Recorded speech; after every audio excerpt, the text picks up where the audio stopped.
La Universidad Técnica Nacional presenta Sapere Aude con Jacques Sagot Martino.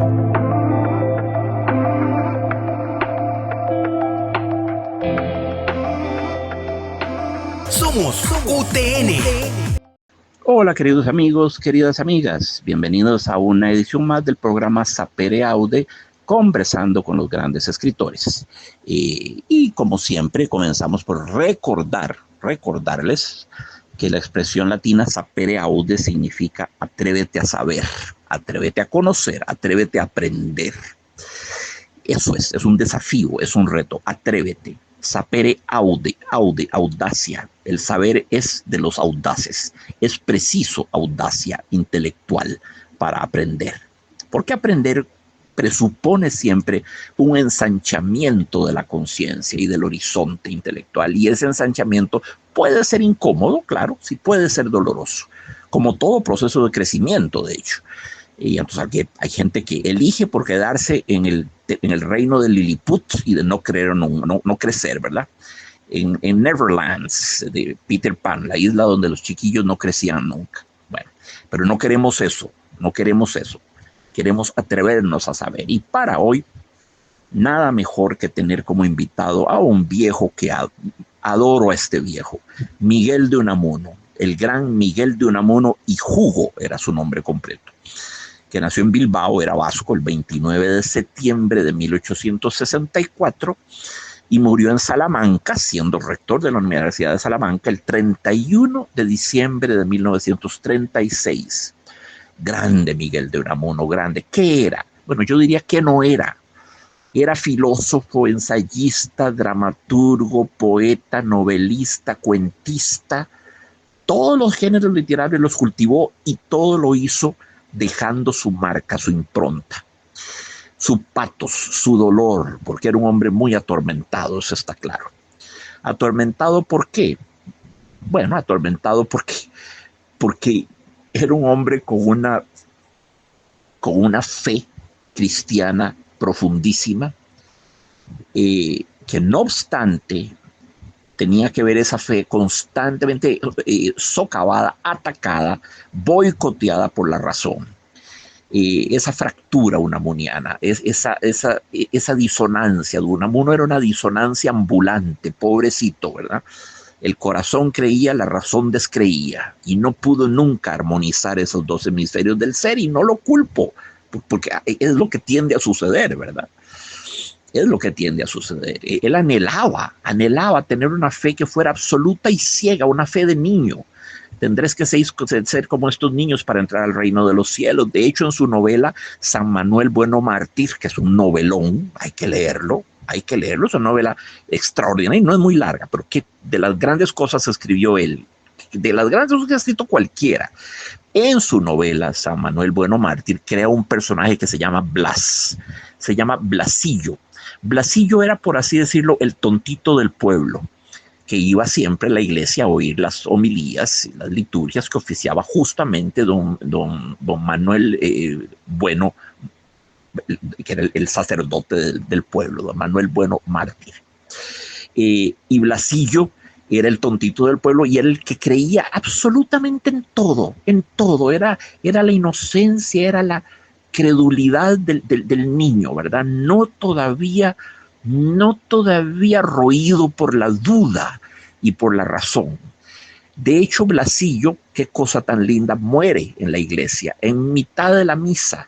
Se hace un puñito, ¿verdad? Se pone así en posición fetal en una banquita de la iglesia. Él era joven, no era un chiquito, pero era joven, y muere en los brazos de la Santa Iglesia, muere en el seno de la iglesia, casi como quien dice, regresa al útero, un regreso ad úterum de la iglesia, y muere sereno, tranquilo, nunca atormentado, ¿verdad?, por las dudas, mientras que San Manuel Bueno Mártir, Unamuno usa una metáfora muy linda, cuando iba a oficiar la misa pasaba por un estanque, y en ese estanque, en la superficie, todo parecía límpido, translúcido, sereno, el viento no movía una molécula de agua, pero decía siempre San Manuel Bueno Mártir, qué curioso, yo meto la mano dentro de esta laguna y abajo ya por debajo de la superficie un poquito, siento la turbulencia de corrientes subterráneas,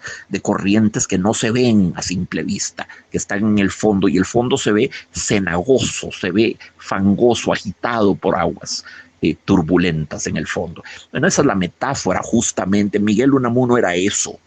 Su exterior era límpido, sereno, apolíneo, ¿verdad? El hombre de la fe, como San Manuel Bueno Mártir. San Manuel Bueno Mártir, es que no les quiero contar tampoco la novela. San Manuel Bueno Mártir no creía. Esa es la cosa terrible, ¿verdad? Él no creía. Y sin embargo pretendía creer y oficiaba la misa 3 veces al día puntualmente, y bautizaba y administraba los santos óleos y cumplía con todos los ritos de la liturgia católica. Y no creía. Pero él se decía, es que si yo digo que no creo, si yo desvirgo espiritualmente a este pueblo, mañana esta comunidad está llena de borrachos, drogadictos, suicidas, adúlteros, asesinos, ladronzuelos. Se cae la comunidad. A esta comunidad la sostengo yo a punta de mentiras, a punta de cosas que yo mismo no creo, pero siento que debo sostenerla. Entonces, ese es el tremendo dilema. Por eso Unamuno lo declara mártir, San Manuel Bueno Mártir, así se llama. No dejen de leer ese libro, amigos. No lo dejen de leer. Yo consideré comentarlo en estos programas, pero es muy largo. Para un programa así de este tipo es muy largo. Ya no funciona. Para leerlo, no. Esa novelita se lee en un día, en 2, en 3 días, en una semana lo sumo, no más que eso. Es una novelita corta con capitulitos muy cortos, montones de capítulos, pero capitulitos muy cortos. Entonces la lectura se hace muy liviana, muy fluida. Hay que leer para ver lo que es el drama de San Manuel Bueno Mártir, el hombre dividido, el hombre fracturado, el hombre escindido, el hombre que era al mismo tiempo la daga y la carne donde se hundir la daga, ¿verdad? El hombre que era la fe y todo lo que combatía la fe. El hombre que tenía que pretender tener una fe inquebrantable para sostener a un pueblo entero, ¿verdad? En eso consiste el martirio de San Manuel Bueno Mártir. Era un farsante, era un mentiroso. Pues no sé, amigos, no lo juzguemos. Juzgar es muy fácil, ¿ah? Juzgar es muy fácil. Tratemos de comprenderlo. Eso tiene más valor, es más difícil y tiene más valor y es más enriquecedor. Tratemos de comprender. Comencemos por leer el texto, por el amor de Dios. Comiencen por leer el texto. San Manuel Bueno Mártir no es de difícil lectura. Ustedes leen eso y tienen ya la esencia encapsulada de Miguel de Unamuno. Después pueden leer La Tía Tula, después pueden leer la novela Niebla, maravillosa, donde el personaje se rebela contra el autor. Imagínense ustedes qué divertido. Se rebela con el autor y le protesta porque el autor lo va a matar en la ficción y él no quiere que lo maten y llega a reclamárselo a la oficina a Miguel de Unamuno. Es muy divertida, es mucho humor. Y luego poemas por centenares, muchos de ellos poemas de inspiración religiosa, de hondísima inspiración religiosa. Otros no lo son religiosos, pero la mayoría sí lo son. Claro, todo tipo, himnos, cánticos de alabanza, lamentaciones, quejas, reproches, súplicas, rogatorias, jaculatorias, todo tipo de... La poesía religiosa de Unamuno es de primerísimo nivel, pero en primerísimo nivel. Como si esto fuera poco, era también periodista, ¿verdad? Y fue rector de la Universidad de Salamanca desde 1900 a 1914, ¿verdad? Oponiéndose violentamente a la dictadura de extrema derecha de Primo de Rivera, ¿verdad? Y volvió a ser rector de la Universidad de Salamanca del 31 al 36. Cuando lo destituyen y lo condenan a reclusión domiciliaria, un militarucho asqueroso al servicio del perverso Francisco Franco Bahamonde, caudillo de España para la gloria de Dios, decía el viejo cínico. Eso es lo que se llama ensuciar a Dios, eso es lo que se llama tocar a Dios con las manos sucias. ¿Qué tiene Dios que ver con ese genocida? Con ese asesino, con ese criminal de lesa humanidad, con ese torturador, con ese dictadorzuelo folclórico y grotesco, Francisco Franco. uy, que tenemos que aplaudirlo, porque mantuvo a España lejos de la Segunda Guerra Mundial. Falso, falso. Falso, Franco mandó efectivos españoles, muchos soldados mandó para reforzar el sitio de Leningrado, para reforzar la armada nazi que tenía. Tuvo a Leningrado sitiado durante más de 2 años, con gente que moría de hipotermia, de inanición, comiendo ratas, perros, gatos, incluso actos de canibalismo hubo, con temperaturas espantosas, ¿verdad? Bueno, Francisco Franco contribuyó a ese genocidio, mandó soldados, era amiguísimo de Hitler, adoraba a Hitler, más bien Hitler como que no, ni de apunte lo llevaba, porque el viejo era tan tonto y tan ignorante. Qué viejo más perverso, es que yo no sé si era más perverso o ignorante Francisco Franco, uno de los peores dictadores del siglo XX, y por supuesto el asesino de García Lorca, pero asesino de un montón de gente, no solo de García Lorca. Muchos otros grandes poetas murieron también, grandes artistas, todo mundo, todo el que valía algo se fue de España en carrera cuando entró cuando la república fue destruida y entró la dictadura franquista de extrema derecha, el fascismo franquista. Unamuno se fue para Francia, Machado se fue para Francia, Ortega se fue para Argentina, Manuel de Falla fue para Argentina, Juan Ramón Jiménez se fue para Puerto Rico, Pablo Casas se fue para Puerto Rico, Andrés Segovia se fue para Estados Unidos. Todo el mundo salió espantado, ¿verdad? Ahí solo quedaron los esbirros de Franco, ¿verdad? No, fue una cosa horrorosa y horrorosa. Y Unamuno tuvo que vivir eso. Pobrecito, tuvo que vivir eso. Entonces, cuando era rector de la Universidad de Salamanca, en el 36, al finales ya de su vida, tuvo un encontronazo terrible contra el ejército franquista que entró en la Universidad de Salamanca, en el Paraninfo de la Universidad de Salamanca. Y un militarote repulsivo, Millán Astray llegó a acusar a todos en la universidad de ser comunistas. Y Unamuno no era comunista, por favor. Unamuno no andaba por ahí la cosa. Y Unamuno dijo una frase muy célebre: venceréis, pero no convenceréis, les dijo. Venceréis porque tenés los tanques y las ametralladoras y los aviones de combate. Sí, venceréis, tenéis el músculo, venceréis, pero no convenceréis, porque para convencer hay que tener la razón, la inteligencia y la capacidad de persuasión, y eso no lo tenéis. Por supuesto, a Millán Astray le cayó malísimo aquello y gritó como un energúmeno: pues que muera la inteligencia. Eso gritó en la Universidad de Salamanca. ¿Cómo es posible?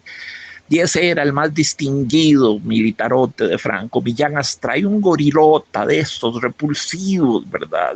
Gorilotas que no se sabe si son más tontos o más perversos, ¿verdad? No se sabe uno que son más si tontos, ignorantes o si perversos, tal vez ambas cosas. Yo siempre creí que la perversidad y la idiotez no iban juntas, que para ser perverso había que ser inteligente, pero ya la vida me ha enseñado una serie de casos en que he tenido que revisar esa posición. Ya sí conozco a alguna gente que es inmensamente estúpida e inmensamente perversa. Millán Astray es un caso, y por cierto, Francisco Franco es otro, sin duda alguna. Ya quitaron la carroña de Franco del Valle de los Caídos, la fueron a tirar en no sé qué hueco indecente, lo cual es lo que merece esa porquería de dictadorcillo de zarzuela barata. Miguel de Unamuno, en cambio, era un hombre universal. Miguel de Unamuno, universal. Miguel de Unamuno, lo primero que debemos decir, o primero que la gente pensará que yo debo decir, es que formaba parte de la generación del 98. Bueno, ya hemos discutido esto. ¿Qué es la generación del 98? Sucede que en el año 1998 España entró en guerra con la emergente potencia naviera de Estados Unidos, y España perdió sus posesiones ultramarinas, como las llamaban, perdió Cuba, perdió Puerto Rico y perdió todas las Filipinas, pasaron a manos de los Estados Unidos. Fue un terrible desmoronamiento del viejo imperio español, ¿verdad? La caída del imperio español, los últimos mendrugos que se le cayeron, ¿verdad? Que perdieron. Eso generó un clima social de desmoralización, de depresión, de tristeza, de escepticismo, de pesimismo, y la generación del 98 son esos grandes escritores que estaban ahí y que fueron hijos de ese trauma histórico y social, y que reflejaron en su obra los efectos de ese trauma histórico y social. ¿Quiénes son? Bueno, es imposible mencionarlos a todos. Vamos.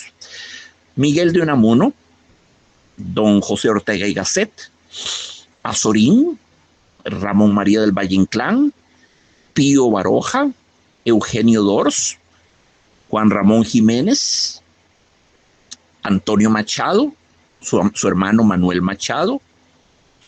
Yo pondría, esto es posterior, pero yo lo pondría ahí igual. Pondría a Gerardo Diego, pondría a Miguel Hernández, otra víctima de la cárcel de Francisco Franco. Pondría al propio García Lorca, ya ven ustedes. Pondría a Vicente Alexandre. Son posteriores, atención, pero es que no importa.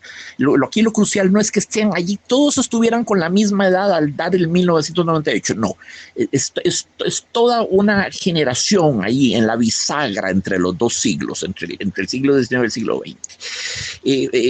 A ver quién se me están escapando. Bueno, Ramón Gómez de la Serna, extraordinario, el autor de la forma literaria conocida como greguerías, las greguerías de Ramón Gómez de la Serna. Pequeñas frasecitas, fórmulas, cápsulas llenas de humor, de poesía, de imaginación, de espíritu crítico. Bueno, ya he mencionado a muchos, pero con seguridad olvido a otros. Con seguridad, Luis Cernuda, pongámoslo ahí, ¿por qué no?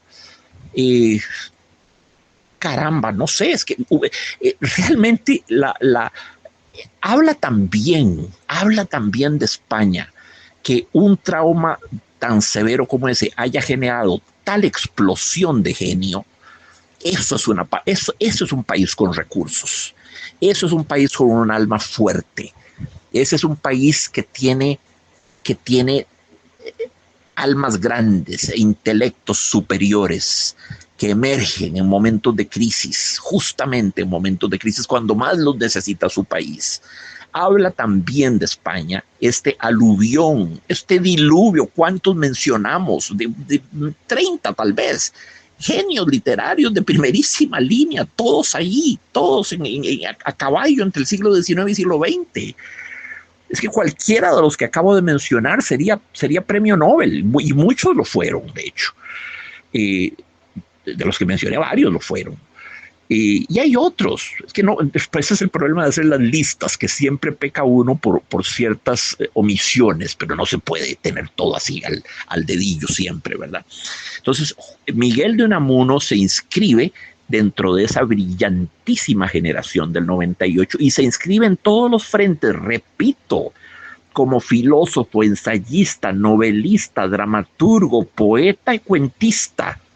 Todos los géneros literarios los cultivó y en todos dejó su garra de lince, ¿verdad?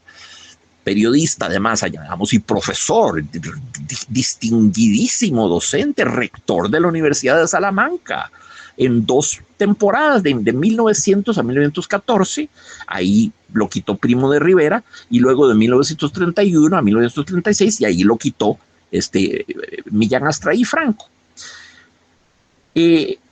Miguel de Unamuno murió el 31 de diciembre del 36. Durante mucho tiempo se creyó que había sido una afección pulmonar, pero hoy en día parece casi cierto, casi seguro, hay casi certeza histórica de que fue asesinado justamente por un esbirro franquista que se hizo pasar por su amigo, por un alumno que él venía a leerle sus documentos y sus obras, sus ensayos, y él lo atendía amablemente en la casa. Exactamente lo mismo que hizo el miserable de de Ramón Mercader, el asesino de León Trotsky allá en Coyoacán, en México, se empezó a pasar por amigo de él y una tarde maldita con un picahielo le rompió el cráneo, ¿verdad? Traidor, un miserable traidor, una cucaracha, porque lo mandó Stalin a hacerlo. Bueno, se cree que en realidad Miguel de Unamuno fue asesinado igual con un golpe en la cabeza, estaba de espaldas el señor, por este alumno. No quiero ni siquiera mencionar su nombre porque no quiero hacerle ese honor, no quiero que quede sepulto en el olvido. Entonces es casi seguro que don Miguel de Unamuno fue asesinado el último día, 31 de diciembre del 1936. Él nació en 1864, pongamos eso en un contexto histórico. Ya Claude Debussy había nacido en 1862. Cuando muere en el 36, bueno, Ravel moría un año después, en el 37, y George Gershwin, los dos en el 37, ¿verdad?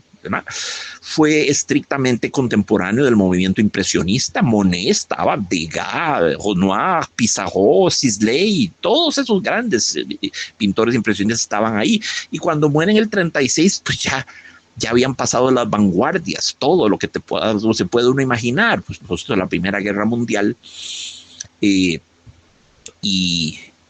comenzaba ya el horror de la Guerra Civil Española. Yo siempre he sentido que la Segunda Guerra Mundial no comienza con la invasión alemana a Polonia, comienza con la Guerra Civil Española.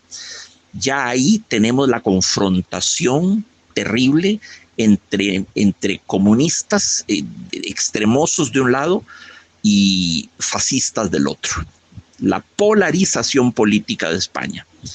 Yo siento, si a mí me preguntan, yo francamente, aunque claro, reprobaría todos los exámenes de historia, no me imiten, por favor. Para mí, la Segunda Guerra Mundial comienza en 1936, con la Guerra Civil Española, que Franco gana en el 39 y se queda encaramado en el poder hasta su muerte, que la recuerdo, murió el 20 de noviembre de 1975. Estaba yo en primer año del colegio, estaba en el Franco. Y el viejo había estado muy enfermo. 20 de noviembre del 75. Salí, ¿por qué no me acuerdo? Me lo recuerdo porque salí del Franco y había en la acera siempre había el señor que llegaba a vender chicles, chiclosos, meneitos, guaritos, chocolates, corazoncitos, esto, el otro, todas las golosinas de aquella época. Picaritos no había, meneitos, jacks, todas las cosas de esa época. Y había, por supuesto, un vendedor de periódicos y en la primera plana salía, muere Francisco Franco. Y eso fue el 20 de noviembre del 75, estábamos ya saliendo a vacaciones, por eso lo recuerdo por mera asociación de ideas. Entonces Franco estuvo 36 años, desde el 39 hasta el 75, con sus asquerosas nalgas sentadas sobre la noble España, por desgracia, y la devolvió a la Edad Media. Fue un régimen medieval, había toque de queda, no se podía salir en la noche, no se podía beber, no se podía fumar, no se podía hacer nada, el sexo todo fiscalizado, todo policiado, todo no, era una cosa horrorosa. Fue un regreso terrible a la Edad Media. Por eso digo, qué interesante, y esto lo digo en honor a la madre España, qué interesante que en momentos tan oscuros un país se revuelque, reaccione y saque a la primera fila a sus intelectuales.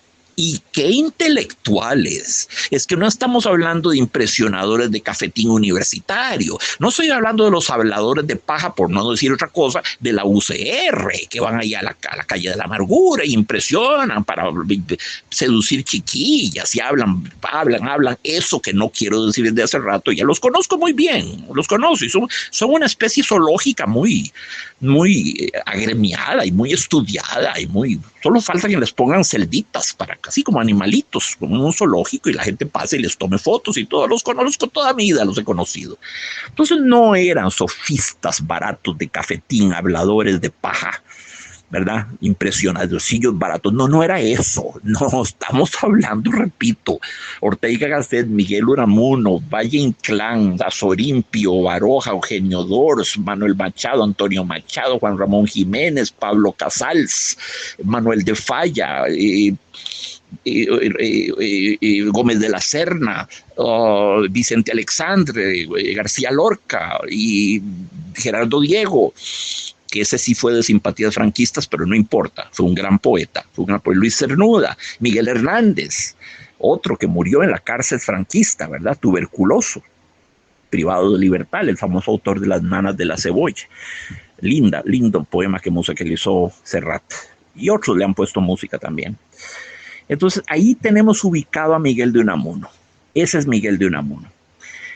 Como les dije, para mí la guerra comienza realmente con la Guerra Civil Española, que es una guerra muy amarga porque las guerras civiles son guerras entre hermanos. Bueno, toda guerra es guerra entre hermanos si aceptamos que todos somos hijos del mismo Dios o que todos somos seres humanos, poco más o menos, unos más que otros, somos seres humanos y somos hermanos, ¿verdad? Pero una guerra intestina, una guerra civil que fractura una nación, que enfrenta a un hermano contra otro hermano dentro de la misma casa, bajo el mismo techo, muy doloroso, muy amargo fue ese proceso.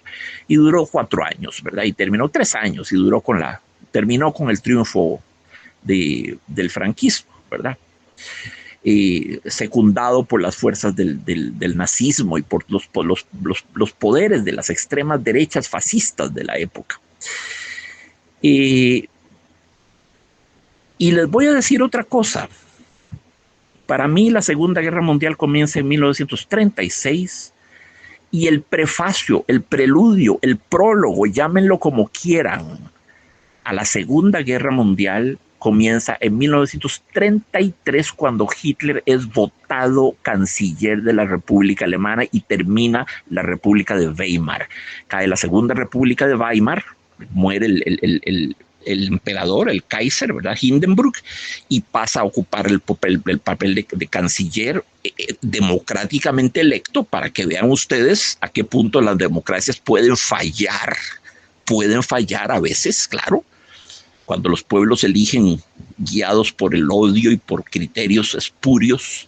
Bueno, Hitler, ya canciller en el 33, esa era la obertura, ese era el preludio, el prefacio, el introito, el prólogo a la Segunda Guerra Mundial. Ya en el 36, con la Guerra Civil Española, para mí eso es claramente ya la Guerra Mundial. Y después Hitler invade Polonia y sigue todo lo que ya sabemos, esa historia, esa saga terrible, la conocemos muy bien. Entonces, bueno, eso es lo que quería decirles sobre don Miguel de Unamuno, grande. Reposa en el cementerio de San Carlos de Borromeo. Hablaba, por supuesto, el español y, como todo vasco, hablaba el euskera y lo hablaba muy bien y escribió en vasco, además. Supo honrar la lengua de su comunidad, ¿verdad? Y por supuesto fue miembro de la Real Academia Española. Faltaba más que no lo fuera. Sería ya el colmo, ¿verdad? Y un hombre extraordinario. Grande Miguel de Unamuno. Lean, háganme el favor, se los pido de manera encarecida. Lean San Manuel Bueno Mártir y lean la novela Niebla, que él no la llama novela, la llama Nivola. Ahí van a ver por qué.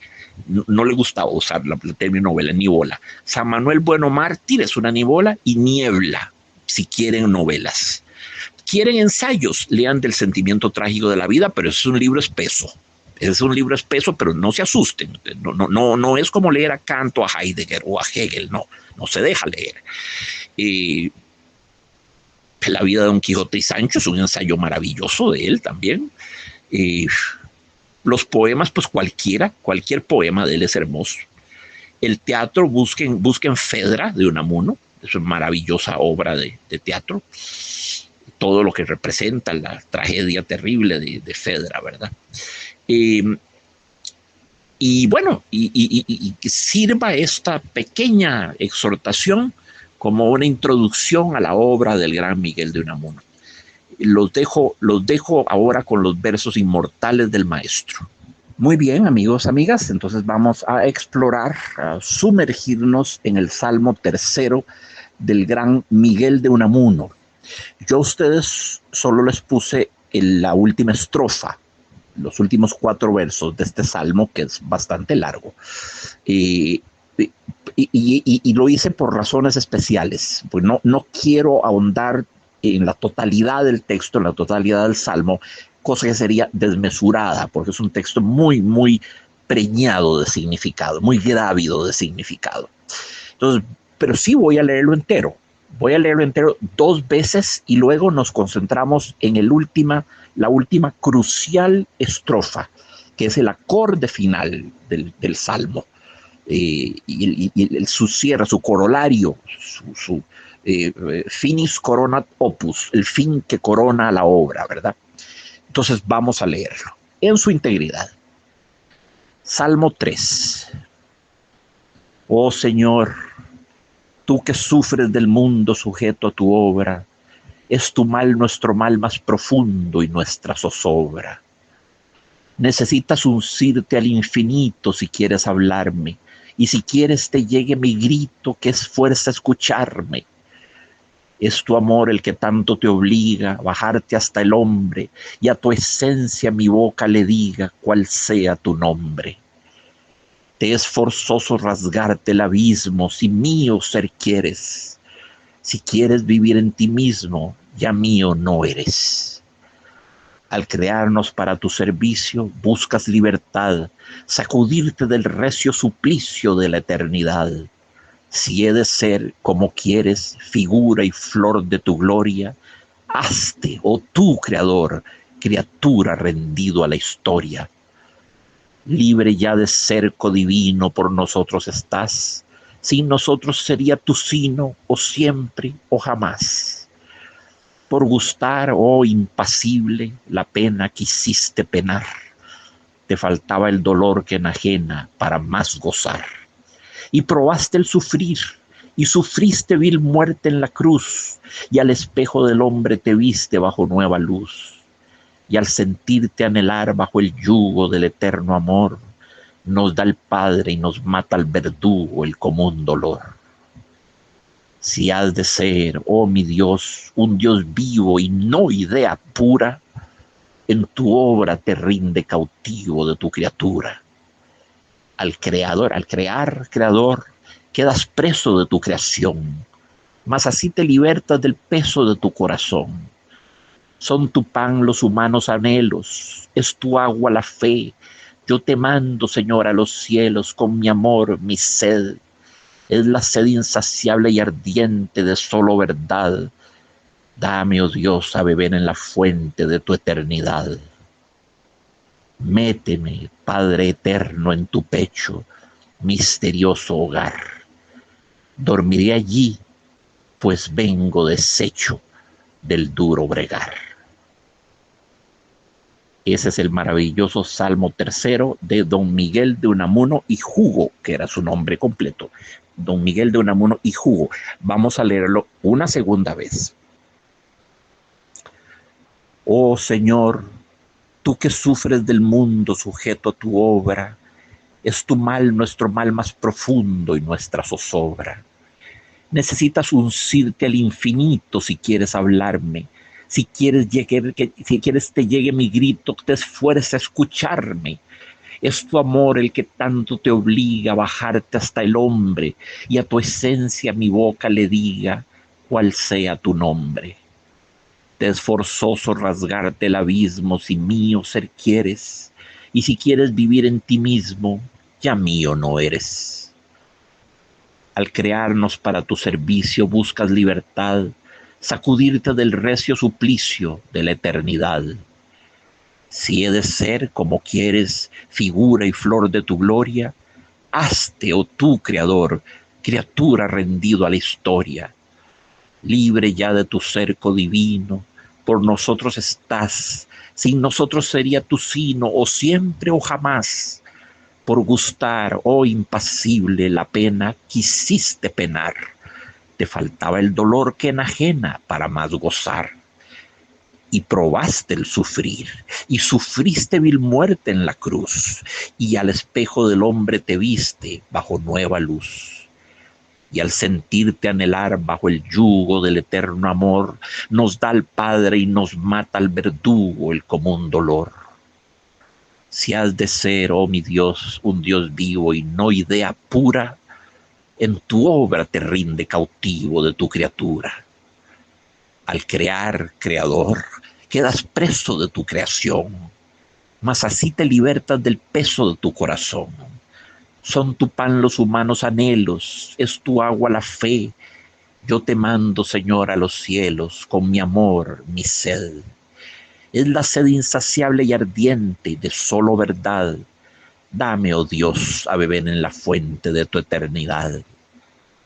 Méteme, Padre eterno, en tu pecho, misterioso hogar. Dormiré allí, pues vengo deshecho del duro bregar. Ay, es tan emocionante este poema, este salmo es tan emocionante, es algo tan bello, tan bello. Voy a decir algo que es de orden puramente personal, pero creo que procede que lo diga.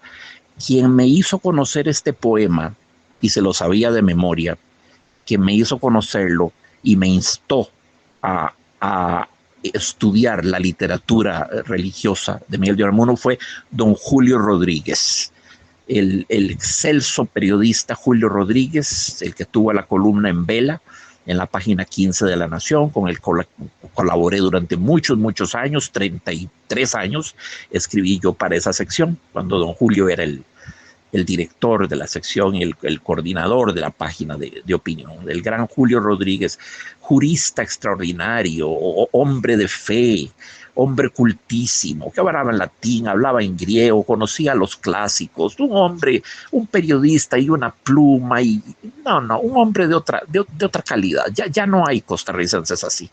Cuando murió en el 2014, yo supe que no iba a durar mucho más en La Nación yo, porque La Nación quedó básicamente en manos de pachucos, con algunas excepciones, por supuesto, siempre hay algunas excepciones, sí, claro, gente extraordinaria.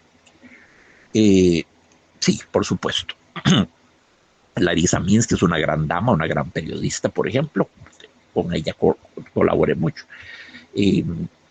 Armando Mayorga, gran persona también, y muchos otros. La sección de deportes siempre me trataron muy bien. Antoñito, el columnista de deportes. Entonces, sí, hubo gente extraordinaria, pero básicamente La Nación se convirtió en un burdel. Después de que muere Julio Rodríguez, que era la criba, era el sedazo, era el que filtraba la basura, ¿verdad? Era el riñón de La Nación para que no pasara la basofia. El periódico quedó, sobre todo la sección Viva, que está en manos de Víctor Fernández, es un pachuquismo, una chusquería, una canallería, una vulgaridad farandulera, frívola y estúpida, y básicamente un flagelo para la inteligencia de los costarricenses. Bueno, Julio Rodríguez fue quien me enseñó este maravilloso salmo, este maravilloso poema que les acabo de leer. Y siempre que nos reuníamos a tomar café en Jacomín, siempre me leía el última estrofa. Méteme, Padre eterno, en tu pecho, misterioso hogar. Dormiré allí, pues vengo deshecho del duro bregar. Y vamos a ver lo mucho que se puede extraer de esa estrofa. Bueno, Unamuno lo llama un salmo. Pues todos sabemos que los salmos son poesía bíblica, es uno de los libros poéticos de la Biblia, son los salmos, que hay 150 salmos, ¿verdad? En la tradición judía, tanto como en la tradición cristiana occidental, ya están los 150 salmos canónicos bíblicos que son considerados poemas. Son poemas que también son himnos y son oraciones. ¿Cuáles son los autores de los salmos? Nadie lo sabe.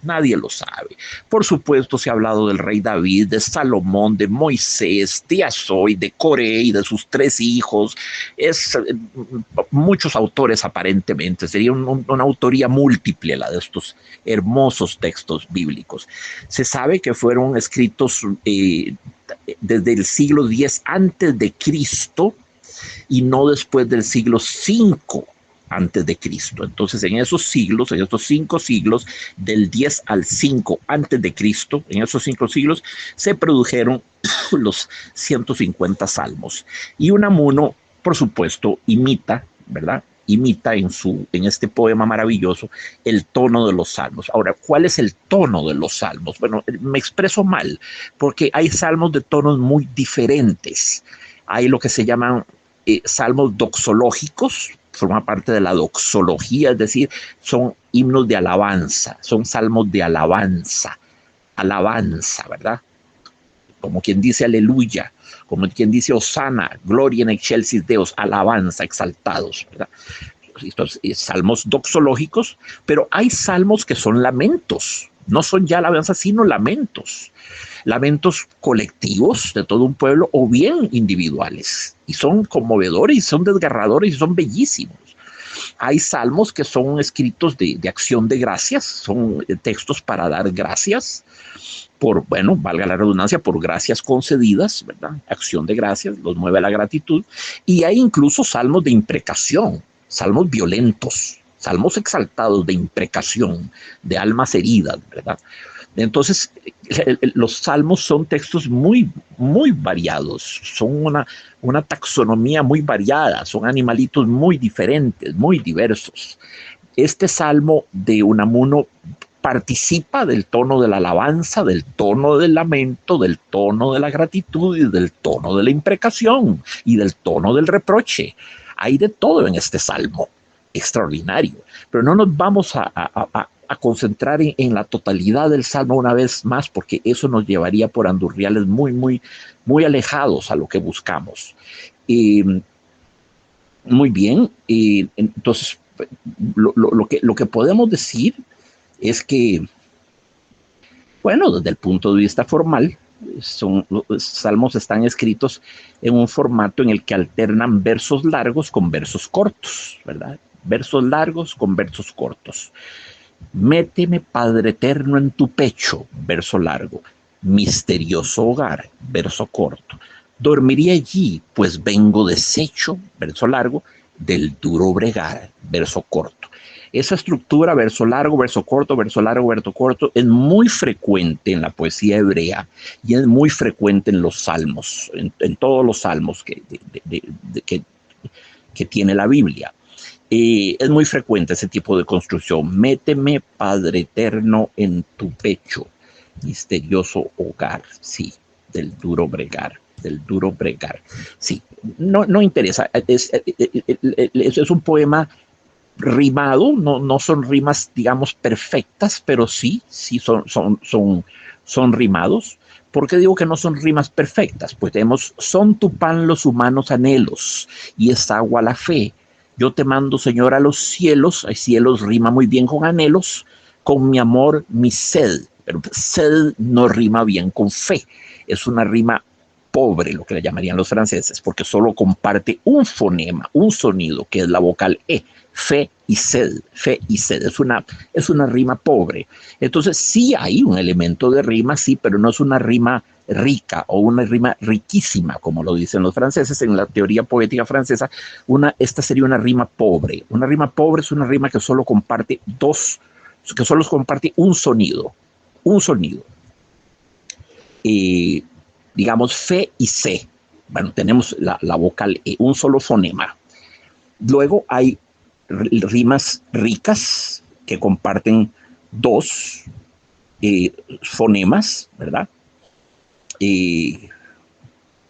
Aquí hay varios casos. Hay rimas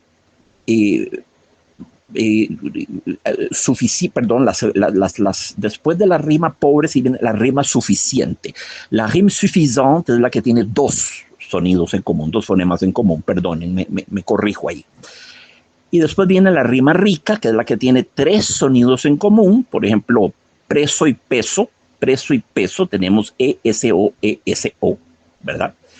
Y luego está la rima richissime, la rima riquísima, ¿verdad? Por ejemplo, anhelos y cielos, ELOS, elos, ELS, cielos. Es rima riquísima. Entonces, en la teoría francesa está la rime richissime, la rima riquísima con 4 fonemas comunes, la rima rica con 3 fonemas comunes, la rima suficiente, no más que eso, suficiente, la rima con 2 elementos en común, y luego la rima pobre, que es la que solo tiene un fonema en común, entre un verso y el otro, y luego la no rima del todo. Ya no hay rima, ¿verdad? Entonces es así, ¿verdad? La no rima, o bien la rima pobre, un solo fonema en común, la rima suficiente, 2 fonemas en común, la rima rica, 3 fonemas en común, y la rima riquísima, richísima, y de ahí en adelante todo lo que ustedes quieran. En un caso es anhelos y cielos. Entonces, en este poema hay rimas riquísimas, hay rimas ricas, hay rimas pobres, muy pobres, y hay rimas suficientes, hay de todo. Hay en todo caso una evidente preocupación con la rima y con la métrica, ¿verdad? Versos cortos, versos largos, versos cortos, versos largos. Eso tiene que ver con la métrica, eso tiene que ver con el ritmo, con el acento, con el tempo del poema, ¿verdad? Verso largo, verso corto, verso largo, verso corto. Es muy visible, eso es lo primero que salta a la vista. Y como siempre les he dicho, ¿verdad?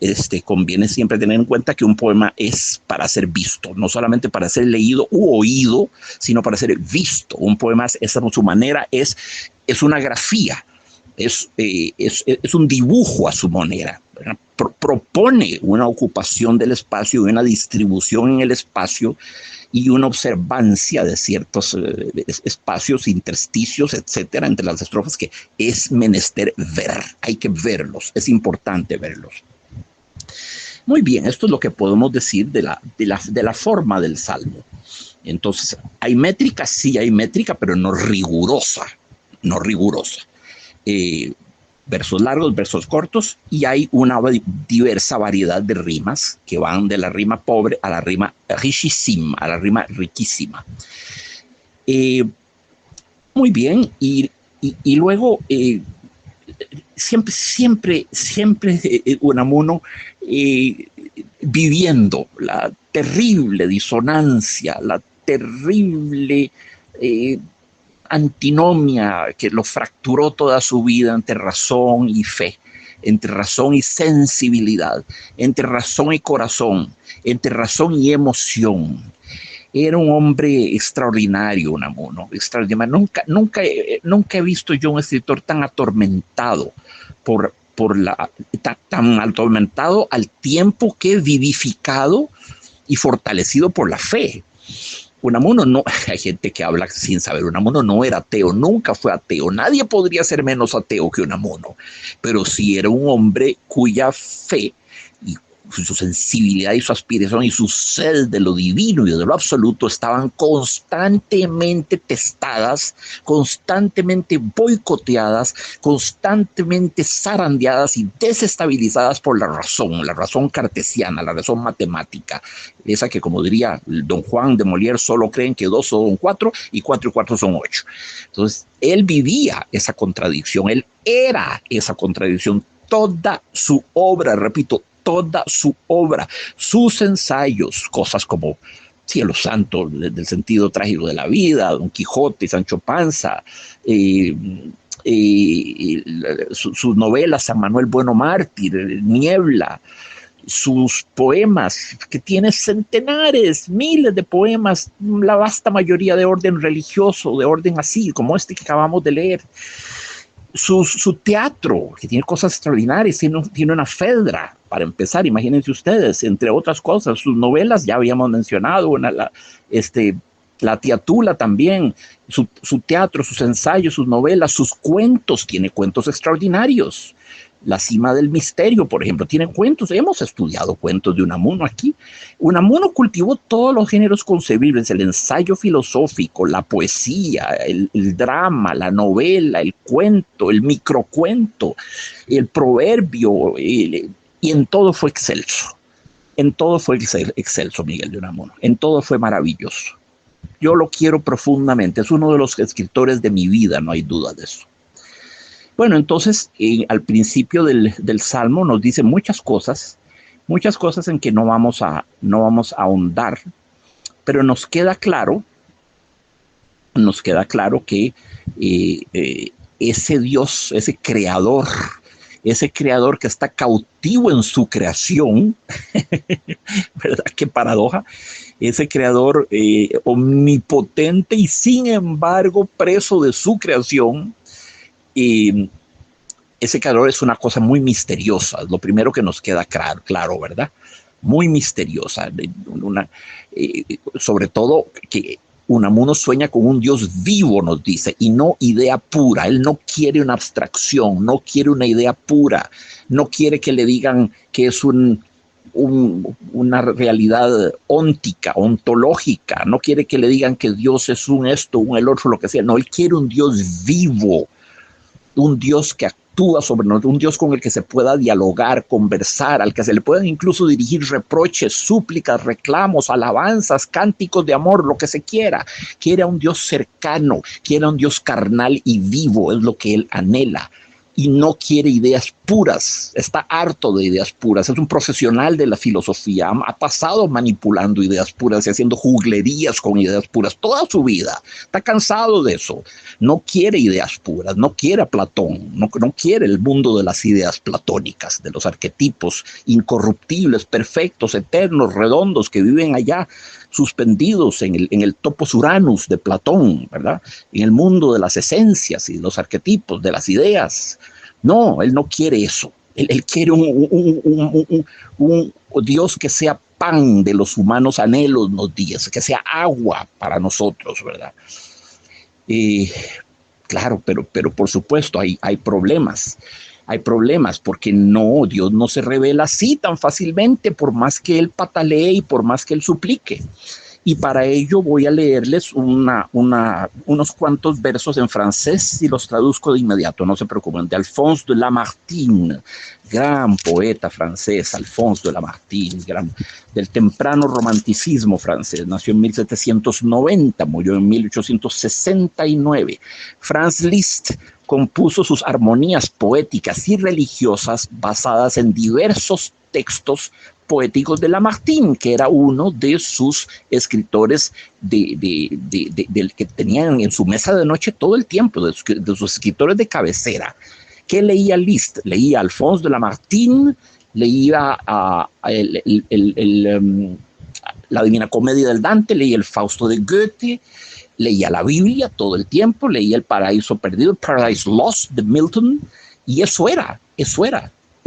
Las meditaciones metafísicas también del abate Lamennais. Pero Lamartine, el autor de las meditaciones poéticas, de las armonías poéticas y religiosas, Lamartine era uno de sus poetas fundamentales. Ese es Alphonse de Lamartine. Y lo conoció y fueron amigos y se cartearon, ¿verdad? Claro, Lamartine murió antes. Lamartine muere en el 69. Liszt muere en el 86. Estamos hablando del siglo XIX. Entonces, hay un poema de Lamartine, justamente, que se llama El desierto o la inmaterialidad de Dios, Le désert ou l'immatérialité de Dieu. Leo apenas una estrofa. Hay un hombre que recorre el desierto y le dice a Dios que se revele, que quiere verlo, que quiere nombrarlo, que quiere conocerlo, a solas en el desierto, ahora que nadie los ve. Por favor, Padre, revélate, muéstrate, que sea una teofanía, una epifanía, un momento maravilloso. Quiero conocerte, quiero verte. Él solo en el desierto. Y en eso escucha una voz que le dice: Voilà la seule forme où je puis t'apparaître. Je ne suis pas un être, mon fils, je suis l'être. Plonge dans ma hauteur et dans ma profondeur, et conclue ma sagesse en pensant ma grandeur. Tu creuseras en vain le ciel, la mer, la terre. Pour m'y trouver un nom, je n'ai qu'un mystère. Esto significa, esto que para estupor de ese peregrino perdido en el desierto, esta voz le contesta, lo que le dice es esto: esta es la única forma en que puedo aparecerte, a través de esta voz. Yo no soy un ser, hijo mío, soy el ser. Sumérgete en mi altura y en mi profundidad y concluye la magnitud de mi sabiduría al pensar en mi grandeza. Penetrarás en vano el cielo, el mar, la tierra para encontrarme un nombre, pues no tengo más que uno, y es misterio. Y pone misterio como letras mayúsculas. Repito, y aquí la única forma en que puedo aparecerte. No soy un ser, oh hijo mío, soy el ser. Sumérgete en mi altura y en mi profundidad y concluye el nivel de mi sabiduría cuando pienses en mi grandeza. Penetrarás en vano el cielo, el mar, la tierra para encontrarme un nombre porque no tengo más que uno, misterio. Me gusta mucho el verso, concluye o infiere el nivel de mi sabiduría pensando en mi grandeza. ¿Cuál será el nivel de la sabiduría de un ser que ocupa todo el universo? Todo ese enorme, monstruoso, aterrador universo de 13.500 millones de años de existencia desde el Big Bang, ¿verdad? Claro, a eso es a lo que lo invita Lamartine. Infiere, imagina, trata de ver lo que debe ser mi sabiduría a juzgar por mi grandeza, ¿verdad? Caramba, pues claro que es imponente aquello, es imponente. Bueno, lo que Unamuno, por supuesto, le pide a Dios, a que el Creador le pide muchas cosas, de manera perentoria, de manera casi extorsionándolo, casi exigiéndole las cosas. Esta no es una oración dócil ¿verdad? Y sumisa, no. En esta oración hay varios reproches que le dirige Unamuno a su creador. Pero la última estrofa es de una gran belleza. Y es una súplica. Aquí es el salmo ya no doxológico, ya no es una alabanza, no es el salmo de lamento colectivo o individual, no es la acción de gracias y no es tampoco una imprecación. Es otro salmo. Aquí es el salmo súplica, el salmo ruego, el salmo jaculatoria. Y dice, méteme, Padre eterno, en tu pecho, misterioso hogar. Dormiré allí, pues vengo deshecho del duro bregar. Qué estrofa, cielo santo, estoy erizado. Si es una súplica, es entre una súplica y una orden. Méteme, Padre eterno, en tu pecho, misterioso hogar. Dormiré allí, pues vengo deshecho del duro bregar. Sintamos, disfrutemos que en este caso las rimas son ricas, ¿verdad? Pecho, desecho. Ahí hay 4 S-H-O, ¿sí? Hecho, pecho, desecho. Hay 4 fonemas en común, es rima riquísima. Y hogar, bregar, tiene, bueno, esa rima rica, no richisim, pero rica, tiene la G, la A y la R. Hogar, bregar. Entonces, sonoramente es muy eufónico, es muy sinfónico, es muy armonioso, es muy lindo. Como convenía que lo fuera, dado que es una estrofa final. El último acorde de la orquesta tiene que ser sonoro, por el amor de Dios, y memorable. Entonces, él se encargó de que fuera desde el punto de vista puramente sonoro, fónico, que tuviera una riqueza que no tienen los anteriores estrofas. Son bastante más pobres. Esta es la más vibrante, la que es musicalmente más satisfactoria por su sonido y por su ritmo. Entonces, el primer verso consta de 3 segmentos separados por comas. Méteme, Padre eterno, en tu pecho. Méteme, Padre eterno, en tu pecho. Con pausas. ¿Qué nos pueden dar esas pausas? Nos dan una impresión de una súplica, de que quien viene a buscar el hogar del pecho del Padre, el misterioso hogar del pecho del Padre, viene deshecho, sí, viene extenuado, viene fatigado, viene sin aliento. Méteme, pausa, Padre eterno, en tu pecho, misterioso hogar. Las comas ralentizan el tempo de la poesía. Las comas siempre presuponen pausa. La gente hoy en Costa Rica ya no sabe leer, no lee, quien no lee no sabe leer. Lo ignoran todo con respecto a la puntuación. Y no hablemos de la ortografía, no hablemos de la sintaxis, no de gramática, no hablemos de nada. Mejor no nos vayamos por ahí, porque es muy irritante y muy preocupante. Pero las comas ralentizan, van poniendo pausas. Es como, piensen ustedes el comienzo del Requiem de Mozart, ¿verdad? Cuando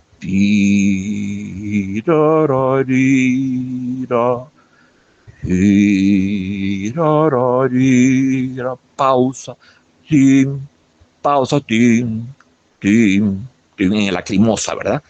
Como que la música va saliendo dificultuosamente, la música va saliendo dolorosamente, va saliendo entrecortada por sollozos, se le corta la voz a la música, al compositor.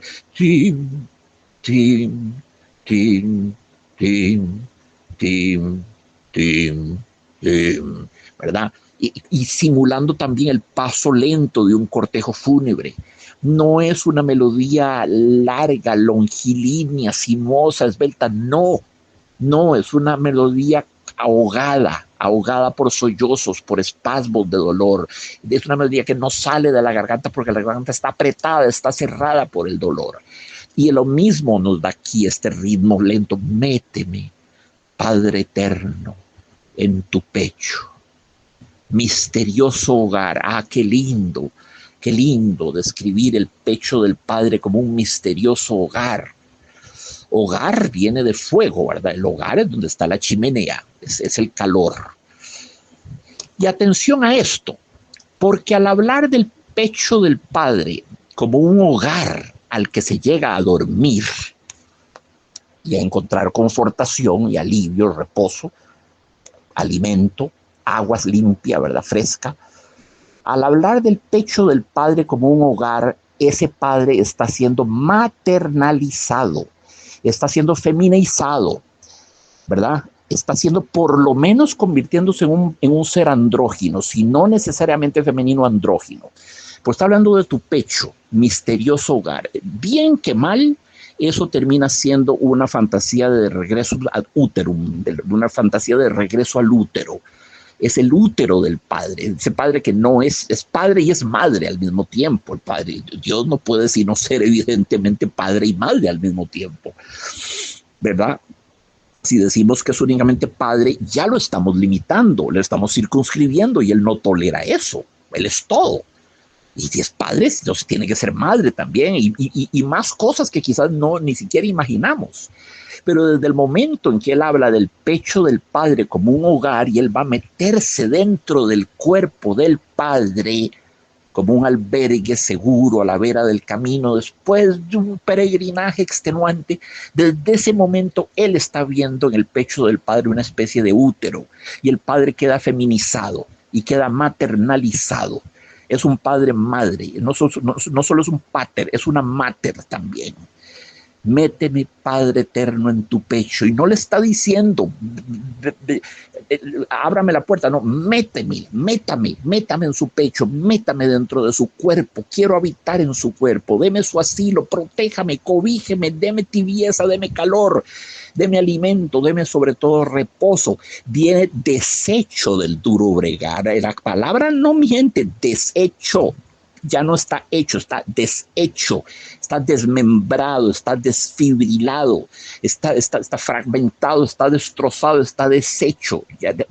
Ya no es una cosa hecha, es una cosa que está deliqueciendo, que está desapareciendo, que está pereciendo, se está fragmentando, se está cayendo a pedazos. Vengo deshecho. Es una palabra muy fuerte. Magnífico adjetivo el que pone ahí Unamuno, ¿verdad? Vengo deshecho, no dice vengo cansado, vengo un poco fatigado, me duelen los pies, vengo con cefalea, vengo un poco de sed, no venden un sanguchito en esta posada. No, es una cosa muy dramática, es muy dura, muy duro. Vengo deshecho. ¿De qué? Del duro bregar. Y así queda definida la vida, como un duro bregar. Un largo, permanente, terrible, implacable, duro bregar que no cesa ni siquiera cuando dormimos, porque en los sueños seguimos librando batallas. tremendas contra demonios, fantasmas, trasgos, súcubos, íncubos, recuerdos infames, cosas que vuelven a atormentarnos de nuestro pasado, temores hacia el futuro. Ah, qué difícil vivir, amigos, pero qué hermoso, desde el momento en que hay poesía, sí, qué hermoso, qué bien le hace a nuestras almas esta poesía, qué necesaria es, qué nutricia, qué rica vitamínica y proteínicamente. ¿Cómo necesitamos este tipo de literatura? Créanmelo. Entonces, lo de él lo que está mandándole al padre es un SOS. Es una distress signal, dirían los aviadores. Es un Mayday, la expresión Mayday que emite un avión cuando está cerca de la torre de control. Mayday significa desalojen la pista, traigan los bomberos, voy a ver cómo hago para aterrizar, venimos con el teleaterrizaje que no sale, 3 turbinas incendiadas, la cabina se descompresionó. Bueno, eso es Mayday. Y no es una expresión inglesa. Mayday viene del francés m'aider, M''A''D', m'aider, ayudarme, es lo que significa. M'aider quiere decir ayudarme, esto es en infinitivo, m'aider, ayudarme. Ayudar con el pronombre m'aider, ayúdenme, ¿verdad? Eso significa, en inglés se ha convertido en Mayday, porque por supuesto el inglés lo ha, digamos que transformado o corrompido la sonoridad original de la expresión francesa, Mayday. Entonces lo que aquí Unamuno le está mandando a esa gran torre de control que es el padre es un SOS desesperado. No le está diciendo hágame un campito, no, quite todos los aviones, cierre los vuelos, encienda las alarmas, traiga los bomberos, vengo con las 4 turbinas incendiadas. Tengan todo listo, por favor, esto es un aterrizaje de emergencia, suspendan todo.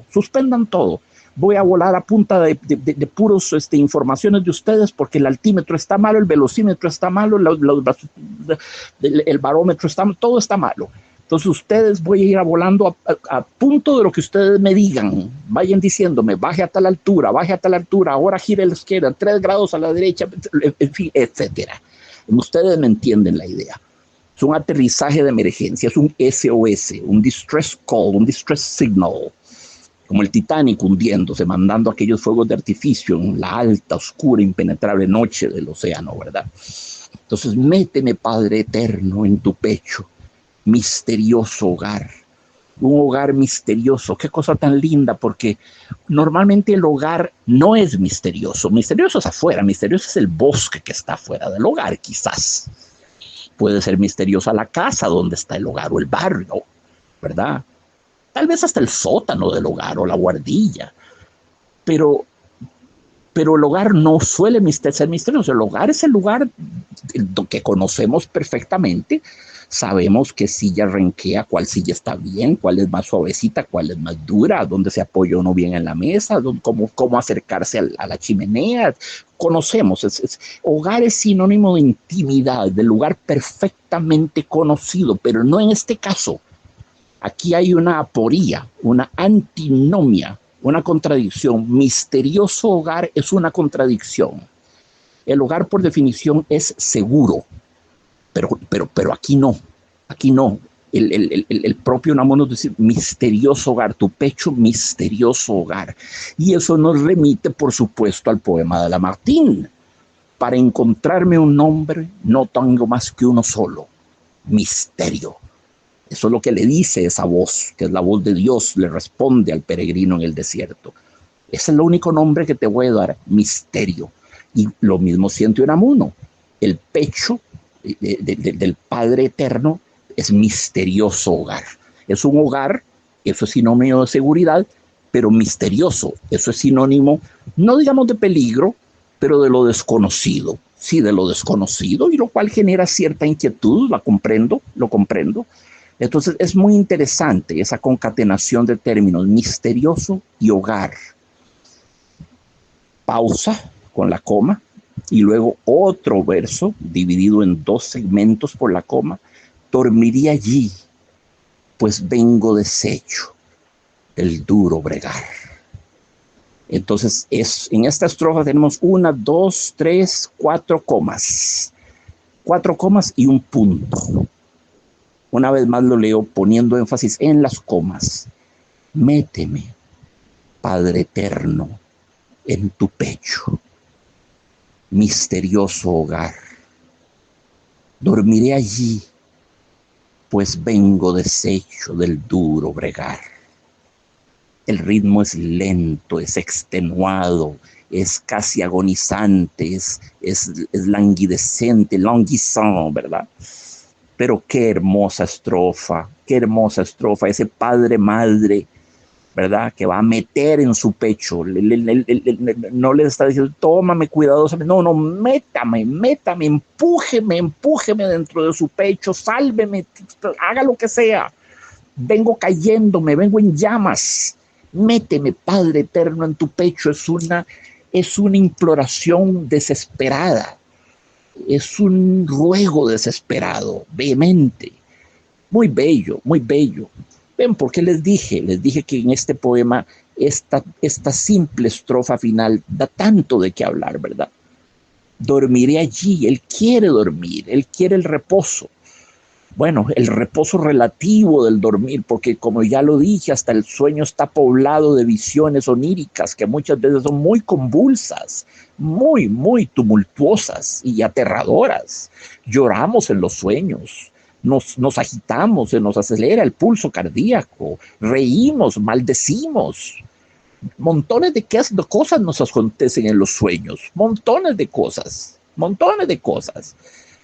Casi no hay paraje más peligroso en el mundo que el sueño, si ustedes se fijan.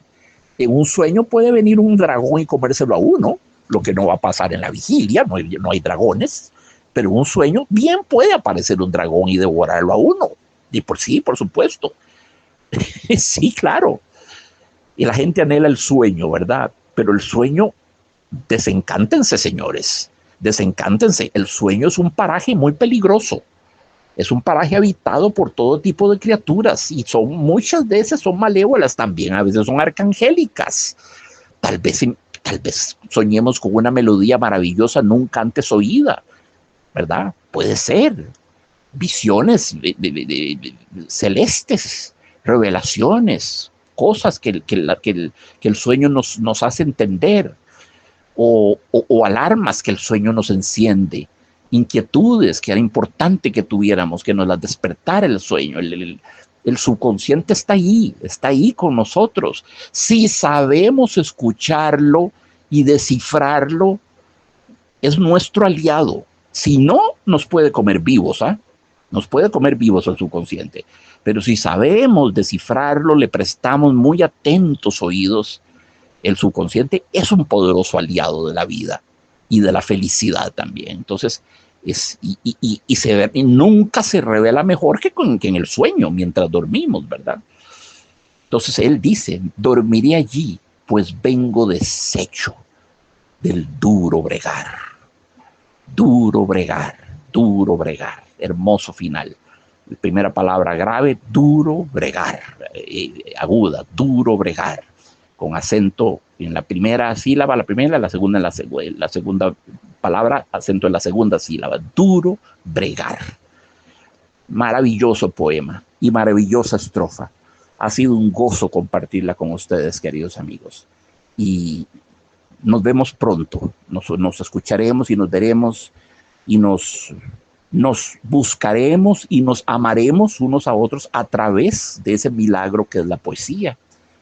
Una de cuyas miles de virtudes es que nos une, nos fraternaliza, nos hace más entrañables, nos hace querernos más unos a otros y entendernos mejor.